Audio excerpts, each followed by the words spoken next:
Assalamualaikum warahmatullahi wabarakatuh. Selamat datang kembali di Rio Hotspot Channel. Pelatih ASEAN All-Star Kim Sang-sik yang juga pelatih timnas Vietnam emosi dan kecewa pada PSSI. Kenapa PSSI cuma mengirimkan Asnawi dan Ferrari sebagai wakil Indonesia di skuad ASEAN All-Star melawan Manchester United di Malaysia? Kim Sang-sik justru inginnya Indonesia itu mengirimkan Rizky Ridho dan Jai Ijes, bukan Asnawi dan Ferrari. Kita sama-sama tahu Manchester United akan melakukan tur Asia pada 28 Mei ini. Tapi Manchester United ini nggak mungkin dong ngelawan satu persatu negara di Asia. Jadi ya udahlah, dipilihlah yang namanya ASEAN All-Star, diisi oleh pemain-pemain terbaik dari negara ASEAN. Laga ini sendiri awalnya dijadwalkan akan digelar di Jakarta atau di Indonesia, sebab Manchester United melihat basis supporter MU di ASEAN ternyata Indonesia nomor 1. Tapi ini pun batal lantaran dipanas-panasin oleh para negara tetangga kita seperti Vietnam dan Malaysia yang bilang Indonesia itu nggak aman, supporternya rusuh, kondisi rumput lapangannya jelek, apalagi Jakarta yang biangnya macet dan bla bla bla, berbagai kata-kata yang membuat Indonesia ini seolah jelek di mata Manchester United. Ya udah, pihak MU pun akhirnya nggak memilih Indonesia dan lebih percaya omongan dari Malaysia dan pihak Vietnam. Makanya dipilihlah digelarnya di Malaysia.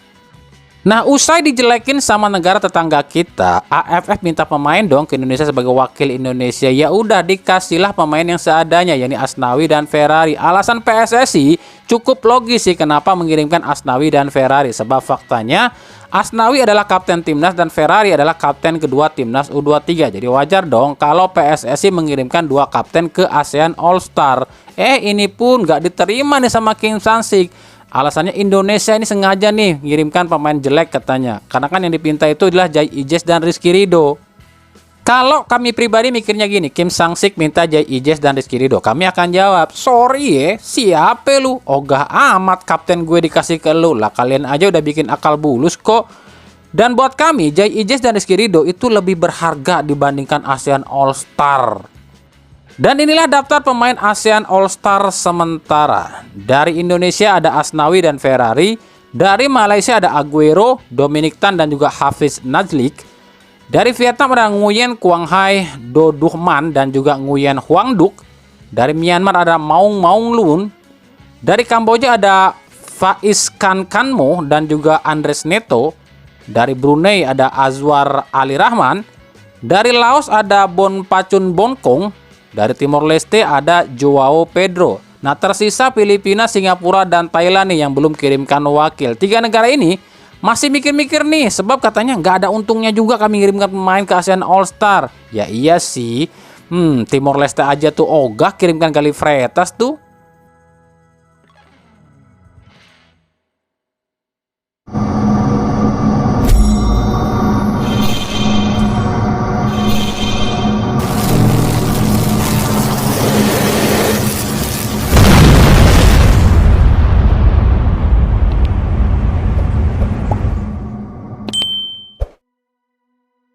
Dari timnas Indonesia, Pascal Strike adalah pemain diaspora selanjutnya yang kabarnya akan bergabung ke timnas Indonesia. Bukan Jairo Ridwelu ya. Jairo ternyata sulit nih, sebab ada dokumen yang sulit ditemukan oleh Jairo di Suriname, yakni akta dan juga data-data asal-usul neneknya di si Jairo ini ya. Jairo ini memang neneknya orang Indonesia, tapi kan neneknya ini kan udah lama banget nih menetap di Suriname. Jadi ada dokumen neneknya yang memang hilang nih, dan bikin Jairo ini kesulitan main buat timnas Indonesia. Nah, Pascal Strike ini udah ketemu nih dengan jajaran staf pelatih timnas saat ini. Pascal ini tuh dapat keturunan Indonesia itu dari kakek dan neneknya ayahnya ya. Jadi kakek dan neneknya si Pascal Strike ini memang orang Indonesia ya. Buat kami, dengan bergabungnya Pascal Strike di lini depan timnas Indonesia ini akan menjadi tambahan amunisi buat timnas Indonesia. Jika diduetkan dengan Ole Romeni ya, ini akan luar biasa. Selain Pascal Struijk, ada nama Dean Zandbergen ya. Jadi strikernya Venlo nih di Liga Belanda, 23 tahun, yang kabarnya pun akan jadi striker timnas selanjutnya.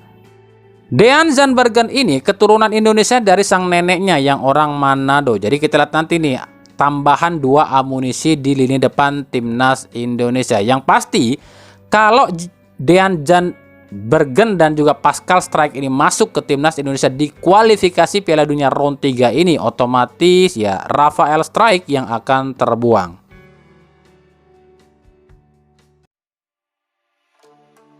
Oke lanjut ya, kami diminta mengomentari ini nih. Ini tuh sebuah cuitan di Twitter yang bilang Persib ini menunggak kompensasi yang belum dibayarnya untuk mantan pemain asingnya. Dan kabarnya ini bukan tunggakan biasa dan lebih parah dari kasusnya PSIS Semarang. Nah ini cuitannya di Twitter ya. Oke, ini pendapat kami untuk saat ini. Saat ini kami pribadi belum bisa berkomentar loh ya. Kenapa demikian? Karena kami belum melihat dan belum tahu nih ini sumber resminya dari mana nih. Karena secara prosedur ketika sebuah tim itu terlibat yang namanya tunggakan gaji, harus ada klarifikasi dari 3 pihak dong. Yang pertama, klarifikasi dari pihak si pemain. Si pemain ini kalau memang benar ya kasus ini, pasti akan bilang nih ke publik, oh iya klub anu menunggak gaji saya, kompensasi gaji saya selama beberapa bulan anu, gitu kan. Itu kan harusnya kan. Tapi di cuitan ini kan gak disebutin si pemainnya siapa.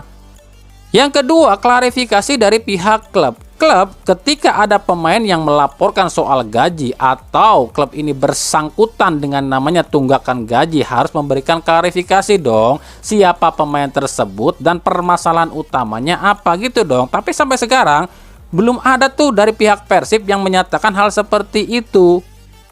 Yang ketiga, klarifikasi atau pernyataan ataupun status di FIFA dan NDRC. Nah, FIFA dan NDRC sebagai pihak yang menaungi ataupun menerima laporan dari pemain harusnya kan sudah merilis dong ataupun memberikan informasi kepada klub kalau ada pemain yang melaporkan klub tersebut. Tapi sampai Minggu 20 April 2025 di situs FIFA kami belum menemukan laporan adanya pemain yang melaporkan Persib untuk hal ini.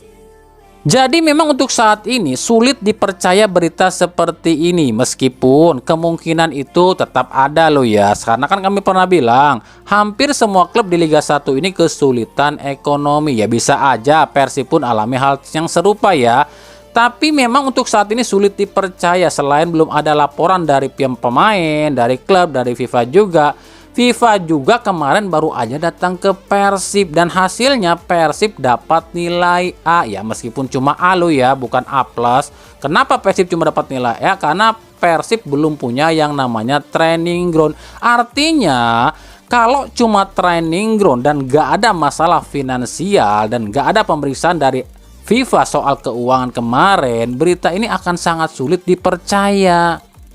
Jadi ya keputusannya adalah kita akan tunggu aja nih benar atau tidak berita ini dan siapa pemain tersebut, apakah Mailson 5 atau yang lain. Ya sementara itu ini aja pendapat kami, bukan kami ngebelain Persib lu ya, tapi kan harus ada laporan dan rinciannya, harus ada sumber jelasnya biar nggak disebutnya fitnah ataupun tuduhan.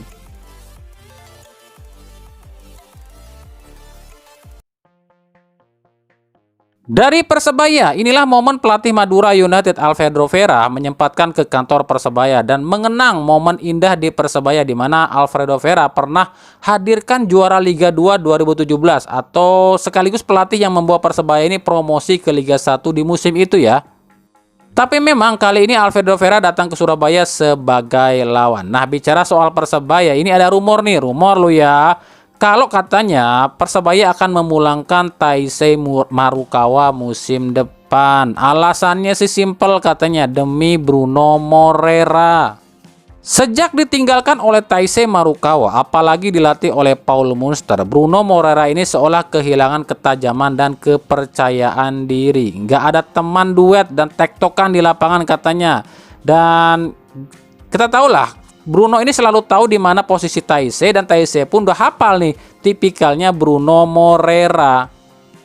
Harga Taisei sendiri saat ini jauh turun ya di Dewa United. Yang tadinya harganya 7 miliaran, sekarang cuma 5 miliaran aja. Dan kontraknya memang akan habis di akhir musim ini di Dewa United. Dan kabarnya musim depan Taisei ini nggak masuk dalam skemanya Jan Olde Recurring. Nah, menarik ditunggu nih. Benar nggak nih Taisei balik lagi ke Persebaya?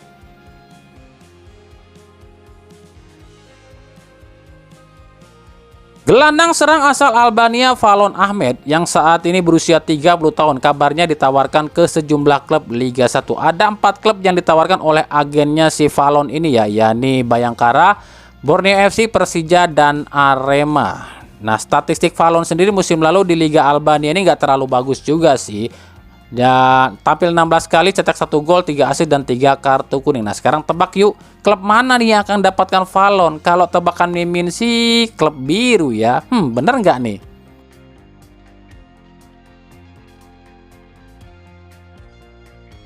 Kemudian ada Sami El Anabi, bek asal Maroko yang musim lalu membela Bekasi City FC ini pun tengah ditawarkan oleh agennya ke beberapa klub di Liga 1. Tapi sejauh ini baru ada beberapa klub yang tertarik memakai jasa El Anabi, yakni Batu Putra, Persija, Persik Kediri, dan PSBS Biak. Nah, ini juga kita akan tunggu nih, kemana Sami El Anabi ini akan berlabuh di Liga 1 musim depan. Yang pasti dia katanya pengennya main di Liga 1.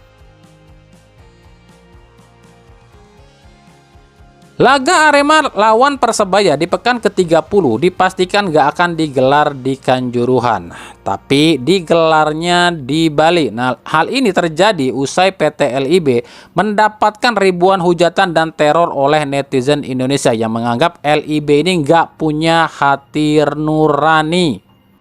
Bahkan seorang pentolan bonek yakni Cak Tesi mengatakan kalau laga ini tetap digelar di Kanjuruhan, yang mending Persebaya WO aja, kasih aja poinnya ke Arema daripada nanti bikin kerusuhan dan bikin permusuhan lebih panjang. Nah, berikut ucapan dari Cak Tesi ya.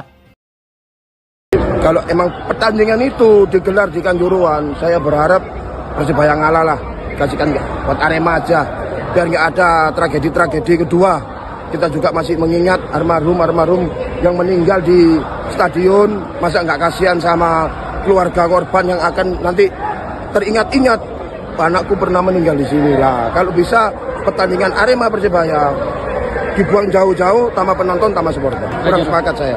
Apalagi misalnya kalau main di Blitar atau main di mana di Jawa Timur, janganlah.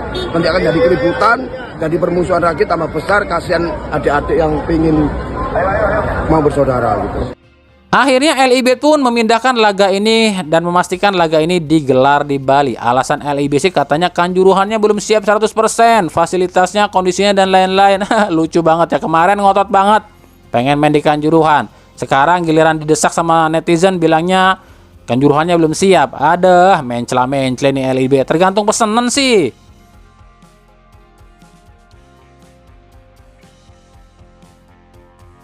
Dari Persija Jakarta, bagi Persija, Rizky Ridho adalah kapten. Rizky Ridho adalah aset yang berharga. Rizky Ridho adalah lambang kekuatan lini belakang Persija dan akan sangat sulit buat Persija melepas Rizky Ridho kecuali ke klub luar negeri. Betul dong?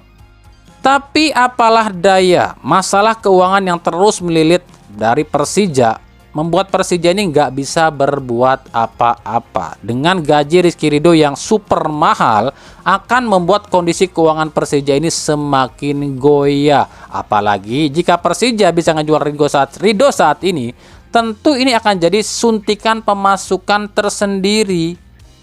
Maka akhirnya pihak Persija pun memutuskan kalau fee-nya cocok, kami akan lepas Ridho. Itu ucapan bosnya Persija loh ya. Jadi saat ini Persija sudah siap melepas Rizky Ridho dengan harga yang tertera di Transfermarkt, ya, di 8,69 miliar rupiah plus kontrak 1 tahun yang masih tersisa di Persija, jadi sekitar 12 atau 13 miliar rupiah. Nah tuh, ada yang minat nggak tuh dengan pemain dengan harga segitu? Ya buat kami wajar lah, ya memang harus pintar Persija nih, daripada nanti ditahan-tahan terus, Rizky Ridho habis kontrak gak mau memperpanjang kontrak, akhirnya dilepas secara gratis. Yang mending sekarang dong dilepas tapi dapat duit, daripada nanti kehilangan gak dapat apa-apa, ya enggak?